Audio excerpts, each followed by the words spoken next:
Bonjour, je m'appelle David Lefrançois, je suis coach et formateur de coach, responsable de l'Institut des neurosciences appliquées. Et aujourd'hui, on va voir un sujet particulier, c'est savoir fixer des limites claires avec son environnement. Derrière ce concept, une notion clé. À quoi je dis oui, à quoi je dis non.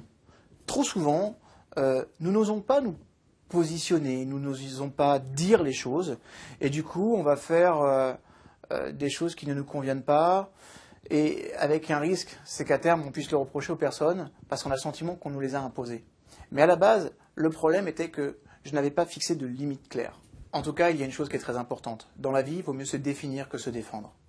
Plus vous êtes dans un acte de définition en disant à votre environnement, voilà qui je suis, et mieux c'est pour vous et pour votre environnement qui sait du coup comment vous prendre. Ce que ça veut dire aussi précisément, c'est que trop souvent, nous jouons aux devinettes. C'est un peu comme se poser la question, c'est excuse-moi de ne pas t'avoir posé la question que je devais te poser. D'accord ?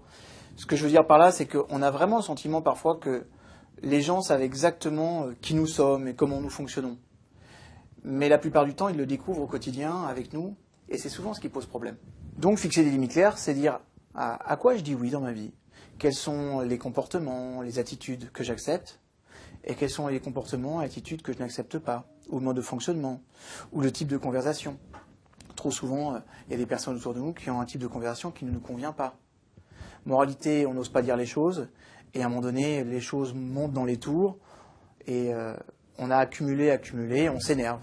Et souvent, on va être dans un schéma émotionnel tel que nos paroles vont dépasser nos pensées. Savoir dire à quoi je dis oui, à quoi je dis non, c'est aussi savoir se positionner par rapport à la vie. Et c'est pas une question aussi de pouvoir.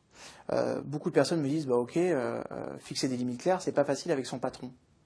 J'ai pas dit que c'était facile, mais ça repose sur une vraie logique d'affirmation de soi.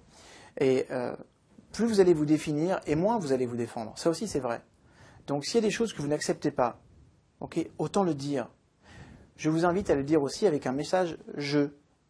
Quand tu as ce type de conversation, je me sens mal à l'aise parce que ça ne correspond pas à mon système de valeurs ou à ma vision du monde.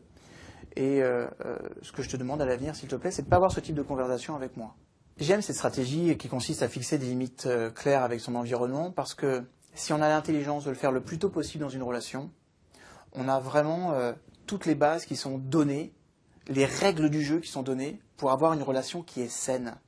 Trop souvent, nous attendons que les choses se passent et puis nous rongeons notre frein parce que la personne dit quelque chose qui ne nous convenait pas ou elle fait quelque chose qui ne nous convient pas. N'attendez pas, fixez des limites claires dès le départ et vous verrez, vous ne serez quasiment pas embêté dans cette relation. Ça veut dire aussi une chose, c'est que si je veux savoir fixer des limites claires, il faut que j'apprenne à connaître qui je suis, quels sont mes modes de fonctionnement, qu'est-ce que j'aime et que j'aime pas dans ma vie, quels sont les comportements que j'accepte et ceux que je n'accepte pas, quel est le mode de fonctionnement de l'autre que j'accepte et celui que j'accepte pas, et de mettre ça à plat. Plus vous serez au clair avec vous-même, plus vous serez dans une véritable connaissance de soi, et mieux vous pourrez fixer des limites claires. Mais je vous fais une promesse, si vous fixez des limites claires à votre environnement le plus tôt possible, en respectant que lui aussi puisse fixer ses propres limites, vous aurez une relation saine, et ça c'est rare. Merci, et à très bientôt.